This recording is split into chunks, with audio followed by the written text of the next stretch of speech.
CRNTV is connecting you with the industry leaders who are protecting us from the latest security threats. Join me, Cass Cooper, as we highlight the expertise of women who are driving innovation and solving today's toughest cyber challenges. Welcome to Channel Women in Security. Hey everyone, welcome back to Channel Women in Security. I am so glad to be here with Trish. Trish, how are you today? Doing well, Cass. How are you? Excited to have this conversation with you. And before we get started and ask you a couple of questions, why don't you tell our audience just a little bit about yourself and your role at Orchid Security as the CRO? Well, hi, everyone. I'm Trish Cagliostro. I'm the CRO of Orchid Security. I have probably the strangest background for a CRO you're going to find. Started my career largely on the technical side, the subject matter expert with the Department of Defense, and then transitioned into, building products. I was a product manager where I thought, oh, all this cool stuff we're writing papers about probably should be a product. Did that for a number of years and then had my opportunity to join my first startup and fell in love with the startup space. I was a leader in the sales engineering team, focused on public sector and also alliances, and then kind of got to this point where it was like, if whatever I'm going to do next, I'm all self-taught on the engineering side. It would probably be another competitor. Didn't want to do that. And luckily, Amazon Web Services came along and had the opportunity to build public sector security business development, and was there for a little while when my, at the time, fiance, now upgraded to husband, read this article about this crazy cloud security that a company that probably no one has ever heard of before called Wiz. And at the time, no one had heard of them. But I thought to myself when I saw the product, like, if I don't care what they need me to do, I'll sweep the floor. It turns out they didn't need me to clean anything. It's well known. I'm not very good at that. They needed someone to build channels and alliances. And I thought, well, I could probably do that. And so had the opportunity to build the channels and alliances org from 3 to 350 million in ARR. And then over the last year, I actually ran a consulting business. And after I left Wiz, I kind of took a step back and thought, well, now what do I want to do? I thought it wasn't going to be security, but here we are. Orchid was actually one of my clients. And when I learned more about the identity market and how they were solving it, and then when I met the team, it was just a team of incredible people. I thought to myself, I had that same thought of, oh my God, I have to go do this job. Don't really care what it is. Turns out they needed a CRO. And so luckily, because I've done all these different things, I had a background that really lends itself really nicely to it. So, I was really excited to come on board and join the team. They were my client for about, 2 weeks before we decided this was something that it made sense that I had to do. Very cool. Now, before we go any further, we were talking a little bit about your last name, and I'm so big on making sure I pronounce people's names correctly, but that is not my strength when it comes to you. So say it again for me so everybody knows. And then I think you have like an interesting story about your name. So yeah, it's a funny story. So no one can ever pronounce my last name, which I don't think it's too bad. It's Cagliostro, just a lot of vowels. At least Cagliostro? Cagliostro. Yep. Got it. See? Got it. There you go. Right. And it's, I was joking with you earlier. It's a funny story. It's in the National Archives that my last name is really hard to pronounce. When I was younger, I had the opportunity to testify in front of Congress about threat information sharing. And the Virginia congressman literally gets up and he looks at the name and he goes, Miss, yeah, I'm not saying that.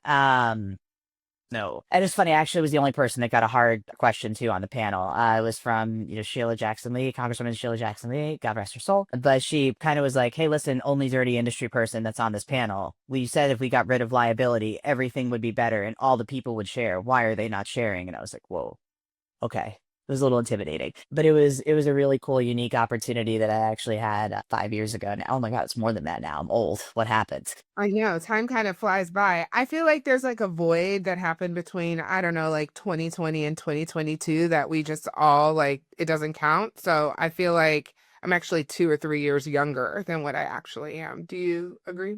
I agree. Well, if you think about it this way, is that like sunlight ages you the most? And so if we had 2 or 3 years out of the sun, in theory, our skin at least is 2 to 3 years younger, right?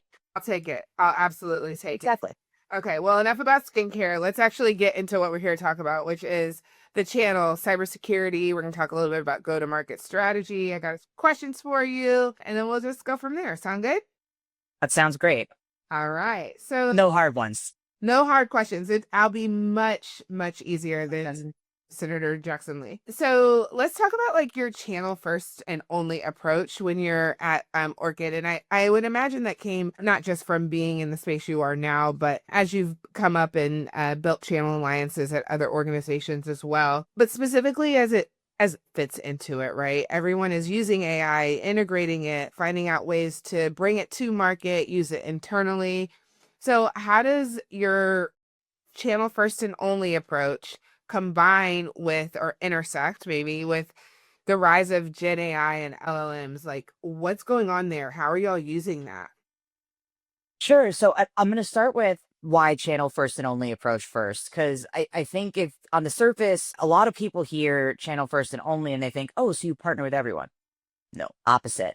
And in my business when I was consulting, right, most of the time when I was meeting with customers, like when I was meeting with my different clients, different CEOs, the first answer to them was, one, you should already be doing some of the channel, and two, you need probably less partners. From my perspective, when I think about why the channel focus, when I started talking to a lot of the identity CROs, for me, the first thing they said was that it's an 18 to 24-month sales cycle. Now, that is not good. The reason that's bad is because if I start day one of my fiscal year and I have an 18 to 24-month sales cycle, I can't do anything to impact it, right? And so the first piece that people should think about for channel, everyone was always like, top of the funnel, what deals are they bringing me? The first thing that's valuable is velocity. Time kills all deals. The faster you can get a deal done, the more successful you are going to be. The next piece is it's not just velocity, right? It's if you think about who our customers are, and if you check out the Orchid website, this is something that really stood out to me and excited me about the company. We have so many customer testimonials. I think about how hard it was to get customer testimonials in previous security companies. It's always something that stands out to me, but our customer base is the Fortune 500, right? Companies like Costco, companies like Repsol, and they rely on channel partners to help them sift through the noise and really find those right technologies. So if we're going to say that that's our customer base, like probably want to work with the companies that they work with, right? And then, I mentioned this earlier, right? It's not partner with everybody. It's really be focused. So we actually made a decision this year that we are going to be focused on one partner. And the reason why we only decided to focus on one partner is think about it like this. So if I have $100 and I walk down the street and I give every person $1, everybody's going to think, wow, that weird lady gave me $1. And then they're never going to think about it again, right? But if I give one person $100, that's something they're going to remember because they bought something with it. And so what we really wanted to do is to be focused on one partner. The way that that works actually in North America is that whether that customer is a customer of theirs or not, they actually get a referral fee for it. If they're a customer of theirs, we do it through them. And the reason why we chose to do that is think about the world if you're a channel partner, right? You have so many reasons not to partner with a startup. One, there's a new startup every 7 minutes. I don't know if that's an actual statistic, but that's my fun Clarify example. for us. I'll Clarify that. We're the fact checkers, but there's tons of new startups, right? And it's like, how do you know which is the right one to prioritize for your customer? Oh, by the way, like, you're going to invest a lot of your own time and resources in bringing them business and working together collaboratively on deals. Like, you want to know that you're protected, right? And that they have a program. They're not going to take the deal direct. So we were able to pull a lot of the friction out of this process by kind of removing some of the traditional hurdles that a company typically has when they go to the market with the channel. And then, when we think about this, so now knowing that, channel is obviously a focus of ours, we're choosing that really focused strategy. I want to talk about a little bit in the context of AI, right? Where, if you think about a lot of the messaging that I see around AI remind me of like traditional security messaging, right? Where traditional security messaging is usually like darkness, cybercrime on the rise. It's fun. It's using fear to drive an action.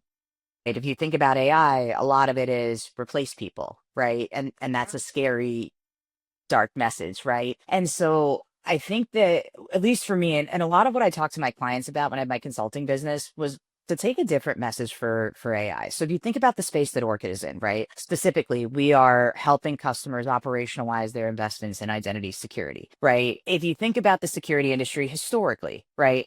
It's always been a 2 million, 4 million, however many millions person workforce shortage. We don't have enough people to do this. So before we start replacing the people that we have, why not make them a little more effective and increase their productivity? So think about it like this, right? The risk for the channel, if you think about it in the context of AI, AI is there's so much noise. There's so many different companies. There's new companies all the time. Oh, by the way, the pace of innovation is unlike anything I've ever seen before, right? The models are changing. There's new players. It's hard. That's the risk side. The opportunity side, which is always my favorite side to talk about. My mom always used to tease me, I don't save money, I figure out how to make more of it. I think that is the perfect way to think about AI, right? Instead of for Orchid in particular, if you think about our use case, one of our big use cases is helping companies onboard applications into Savient and SailPoint or their IGA solutions, right? Typically, this takes an organization for just one application, right? 6 weeks. And oh, by the way, they have an average about 1,200 of those self-hosted applications in their environment. So you start to do the math, that's a really big number. The result of that is they only probably onboard about, depending on the stat that you look at, like 9%. Not a very good coverage for your entire environment. And so if I'm a service provider, right, and my bread and butter is selling those services, which by the way, that's one of the largest security services businesses out there, is the identity services business, is I could look at this and say, well, if I have 10 people doing this, now I can do it with two and make the same amount of money with better margins. Or I could say, well, instead of doing this, instead of having 10 people doing this, business, I could have them do 4x that, right? Because they can just be so much more efficient. It's a great way to increase that business and really increase the number of engagements that they're doing and ultimately help their customers be more secure. Like, what better message is there to customers of, hey, it's going to cost you less money and be more secure? Like, Yes. customers usually respond well to that. Are you finding though that the customers are wanting to know what the AI capacity is? Is that like a reassurance for them, or is that something that they're just asking because it's top of mind? Or what is your thought? I think it's a really healthy question, right? I like to think about it as, at least how we think about it, is we try to think about it as like we're sober adults, right? There are real limitations and real opportunities with AI. Right. So understanding, right? Like, for example, when we started some of our work with LLMs, like hallucinations are real. The same way people make stuff up, machines do too. We don't know why they do or how exactly it works, but we know it happens, right? Oh, by the way, with the same way that it takes you take a human, they get out of high school, right? Then they go to college and they learn stuff, right? But it's not till they really get that practical application, right? And that real world career experience that's going to be really domain specific where they can really become effective within an organization. Same idea with LLMs, right? They have this kind of baseline knowledge, but they're not necessarily 100% accurate or, like 70, 80, whatever the percentage is in every single task that you're going to give them. And so like being able to like really understand what AI can and can't do today, right, is super important. It's okay to be a little skeptical and thoughtful about it. I think it's good and healthy. Yeah. And I think what I'm noticing is, the biggest change is how closely the end user, the consumer, the client is to the ability to access AI. I think we don't really think about the ways like voice recognition and things like that have already been integrated into the business case, and like maybe people we buy from are utilizing it. And so this increased awareness and like you said before, fear of how it's going to be used, how it's going to impact my job, it becomes heightened because it's so much more prevalent and so much more generally access to the customer and to the client. And so it sounds as though there's a lot of education that has to be done Yes. around what you as Orchid are actually using the AI for, how it will impact their business, and how it Right. will or will not make them more secure, or what their risks are if they don't utilize it well. No, and I think you hit the nail on the head too when you talk about the risk of doing nothing, right? And not using these types of capabilities. And also with education, and this sounds so corny, and please don't judge me too hard, but like knowledge is power, right? It's easy to hear those one-liner things and become afraid, but the more you learn about it, the more you can understand how it can help you, how it can actually impact your day-to-day operations. That's really powerful. Being able to have an opinion and actually understand the implications of it, to me, like I've always been less scared once I actually understood what it was that I was afraid of. Yeah. We spoke with an at a previous episode, we spoke with someone and she was saying that nobody is able to get through all of their to-do lists. But if I have AI, maybe I can get to three-fourths of it by the end of the day and be a little bit more productive and move things forward a little bit better. And I think that's how I tend to think about, its use when it comes to just making life a little bit less difficult. Not easier necessarily, but less difficult. Well, and another way to think about it too, and is I think about it in the context of like, so I have a friend, and they're dyslexic, and something when they got a new job at a place where writing was really important. It I helped a lot with editing a lot of their emails, which I can only edit and help so much, because I also have a full-time job, right? But like now that person can just take whatever they wrote and leverage an LLM and generative AI tools to be able to just quickly turn bullets into like a coherent and well-written email. Like that is so powerful. So like being able to not only like do more, but also like help yourself in areas where you struggle, like that's really powerful too. Yeah, I love that. Well, since we've only gotten to one question, let's try to move on and get to something else, right? Let's talk about well, we kind of talked about like growing concern about AI and decision making and how specifically are you all looking to reframe the conversation? Like what does it mean for your customers that you're integrating these technologies into your offering? Sure. So, and I think that it was funny. I was having a conversation with someone the other day, and they were telling me like, no, you don't understand. I'm not a salesperson. I'm like, neither am I. I don't sell anything. I help people solve problems, and I genuinely always thought about it that way, right? Where so much of why I work in, and as we're helping reframe those conversations and think about it, was like first was like I wanted to find an industry where the problem was really big. Right. And so, and helping customers understand like why the problem is like that to me has always been something really important and really empowering because like a lot of times they don't understand why it's such a problem. And so, step one is really if you think about how companies think about, have traditionally thought about startups, like the way that it was like, oh, whoever if you have good VCs, you have two-time founders, you have enough funding, like they'll probably be, those are good indicators of what's going to be successful. Right. It doesn't work that way anymore. Everyone has multi-time founders. Everybody's raised tons of money. When I was doing my consulting business, I talked to 5 different companies that had 20+ million dollar seed rounds, which blew my mind. Like that used to be an amazing A round. Yeah. And now it's at C, right? And so like the traditional indicators for companies don't work, right? And so when you get into like an identity in particular, you think about LLMs, right? I think of it as we're going to take a new world technology to solve an old world problem. Why I really like those for startups is it reminds me of my time at Wiz, right? Where if you talk to people about cloud security, they say a lot of similar things. They said it was crowded. I actually think it's more fragmented, i.e., someone hasn't solved the problem the way that the customer wants. And the graph database let them do that, right? You could approach the problem differently. Same thing with LLMs, right? For us, people would also say identity is crowded. I don't think it's crowded. I think it's fragmented. LLMs allow us to approach a problem from a completely different perspective. The other thing I would say too is beyond just approaching it from a different perspective. It's also that like the way that IAM in general works is very different and why LLMs are uniquely like set up to solve it. The first piece is that so if you think about network security, right? You want to secure the network, you put something on the network is more secure. You want to secure an endpoint, you put something on the endpoint is more secure. You want to make the identity more secure, you put something on the in the environment and then nothing happens. Similar to SIM, right?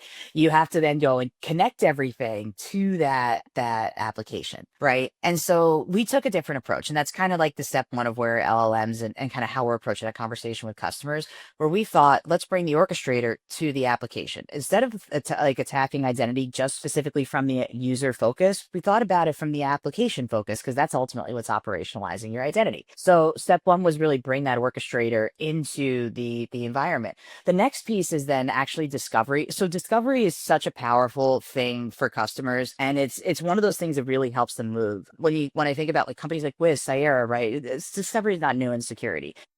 In the sense that if you look at like if you go to a conference, every booth will have on a discovery. Where what our discovery is new is and you couldn't do this before LLMs and Gen AI, was we're really focused on those self-hosted applications, right? The ones that are they've been around for a long time. Maybe they were written by a systems integrator or that guy that retired 5 years ago that nobody has any idea where he is at his beach in Florida, right? And so it's really this people problem. And it's why helping them understand the problem is so important. It's actually not just a technology problem, it's actually a people problem.